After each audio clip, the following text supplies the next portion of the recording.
السلام علیکم ملګرو، په دې هیله چې ټول ورته روغ جوړ او د عافیت جامې پرتن وي.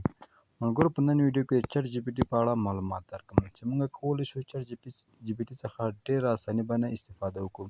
زه نن ته په هغو مواردو کې معلومات درکوم چې موږ کولی شو په ورځني ژوند کې چټ جی پي ټي استعمال کړو او خپل ورځني ژوند کارونه مو ورباندې اسانه کړو. موږ په چټ جی پي ټي باندې هر ډول معلومات کولی شو. دې ته ورته ملګرو، تاسو زیاتره چټ جي پي ټي خاص د لیکنو یا سوال او جواب لپاره کاروئ، خو زه درته یو څو طریقې درښیم که چېرې دا طریقې تاسو چټ جي پي ټي زده کړئ، نو چټ جي پي ټي به تاسو په ډېره اسانۍ سره وکاروئ او په ژوند کې به مو ورځنی ژوند په استعمال کې ډېر درته په درد وخوري، خصوصا هغه کسان چې په دفتر کې وي یا ژبه یې صحیح نه وي زده، یا هم دې ته ورته نور کوم کارونه لري غواړي چې هغه زده کړي او په اسانۍ سره یې ترسره کړي، نو دا ویډیو وروسته تر پایه وګورئ. زه تاسو ته مکمل معلومات د چټ جي پي ټي په باره کې درکوم چې چټ جي پي ټي کوم کارونه کولی شي. نو که چېرې غواړئ دا ویډیو وګورئ او دې ته ورته نور خوندور معلوماتي ویډیوګانې وګورئ، زموږ یوټیوب چینل خامخا سره سبسکرایب کړئ. راځئ چې پر ویډیو باندې پیل وکړو. خانه ملګرو، چټ جي پي ټي لوګو خو هر یو ته معلومه ده چې دغه چټ جي پي ټي دا تاسو کولی شئ موبایل له پلی سټور څخه را ډاونلوډ کړئ. کله هم چټ جي پي ټي تاسو را ډاونلوډ کړئ ملګرو، دا به تاسو اخلاص کړئ. لومړنی ملګرو، اوس موږ کولی چټ جي پي ټي څخه یو پوښتنه وکړو، د هغې مکمل معلومات راکړئ. مثال په توګه زه ورته وایم ډیورنډ کرښه څه شي ده. صحیح ده ملګرو، ډیورنډ کرښه کرښه څه ده؟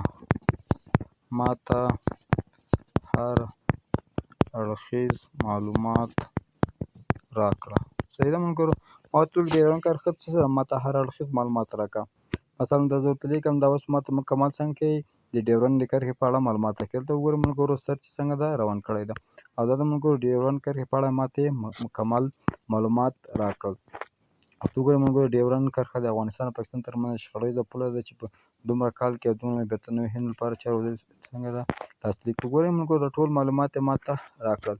اوس که چېرې تاسو ته وایي چې نه دا ستا دا کوم معلومات چې دا غلط دي، اوس مثال په توګه زه ورته وایم دا لیدو سرچینې دا ستا له کومو سرچینو نه مثلا راپیدا کړه. سرچینې څه شی دي؟ مثلا دا تا له کومو سرچینو څخه ترلاسه کړه، ما ته یې معلومات راکړه.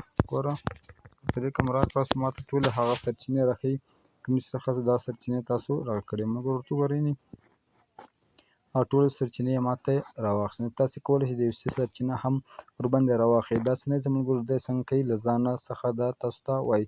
دا ټول ملګرو سرچینې د لینکونو چې کوم دی له دغو څخه دا معلومات راخیستلي دي. دوهم راځو ملګرو ژبې زده کړه. موږ چټ جي پي ټي سره کولی شو په ډېره اساني باندې یوه ژبه زده کړو. سره کوم ژبه زده کړو؟ مثلا په توګه زه غواړم انګلیسي ژبه زده کړم. مثلا دلته ورته لیکم زه غواړم انګلیسي ژبه زده کړم. زه بیخي ورباندې نه پوهېږم. صحیح ده ملګرو، یعنې زه بیخي په انګلیسي باندې نه پوهېږم. دا ما ورته ولیکل. ګور دې ما ته څه شوی؟ ډېر ښه، زه تصمیم دې ښه تصمیم دې نیولی ده. که ته بیخي ان په انګلیسي نه پوهېږې، زه درسره له صفره پیل وکړم. دلته یو ساده پلان دی چې ستا د انګلیسي ژبې زده کړې لپاره مرسته کولی شي. ورته وګورئ ملګرو تلفظ اورېدل حرف څنګه لوستل کړي، مثلا ای بي دا څنګه ملګرو ټول ما ته لیکلي. دوهم ګامونه ساده لغتونه یې کړئ، بوک ده، پین ده، ټیبل ده، چیر ده. دلته ورته ملګرو څنګه ده آی ام بویز یو هلک یم، دس از بوک. مثلا په توګه زه ورته وایم ما ته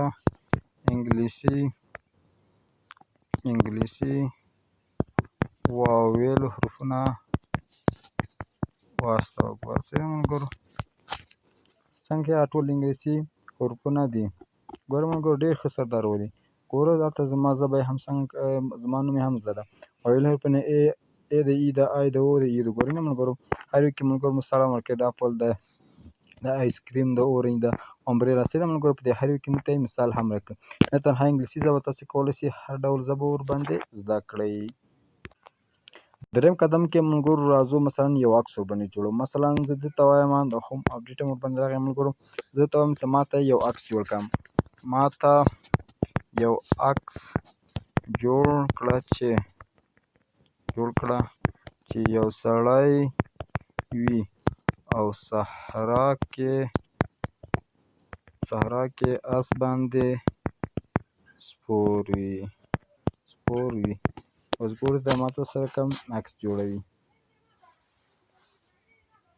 لږ ورته انتظار کوئ. ګریټینګ ایمیج دا موږ ته عکس جوړ کړو. په ګورو سره څنګه عکس ماته جوړوي.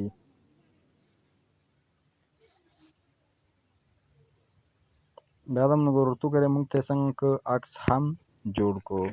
صحیح شو ملګرو. دا هم د عکس جوړولو طریقه چې موږ څنګه کولی په چټ جي پي ټي یا اے آی باندې یو ډول عکس جوړ کړو.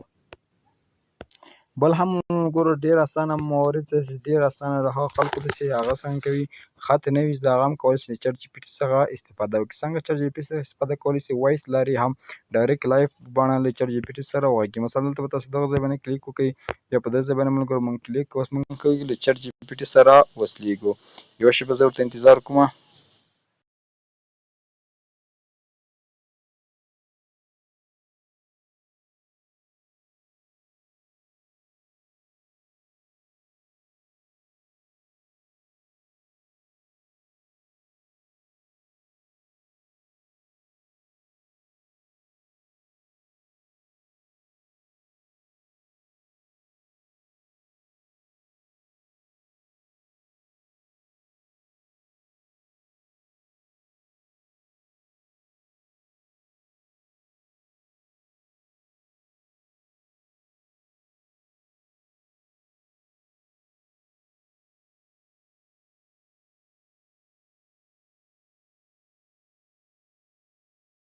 ګورئ ملګرو تاسو کولی شئ هغه څنګه کوي د وایس لارې هم خبرې سره وکړئ. نو دا ملګرو د چټ جي پي ټي په اړه مې یو لنډه ویډیو ته جوړه شوې. موږ کولی شو په ورځني ژوند کې استعمال کړو. دې ته ورته نور ډېر کارونه ورباندې کولی شو. نو هیله ده چې ویډیو مو خوښ شوې ښه مو ترسره کړې ده. آینده پورې چې بیا چې داسې ښایسته ویډیو ته مو د کومه په لویه بښونکي خدای مو سپارم. هر چېرې چې یاستئ ښاد او اباد اوسئ.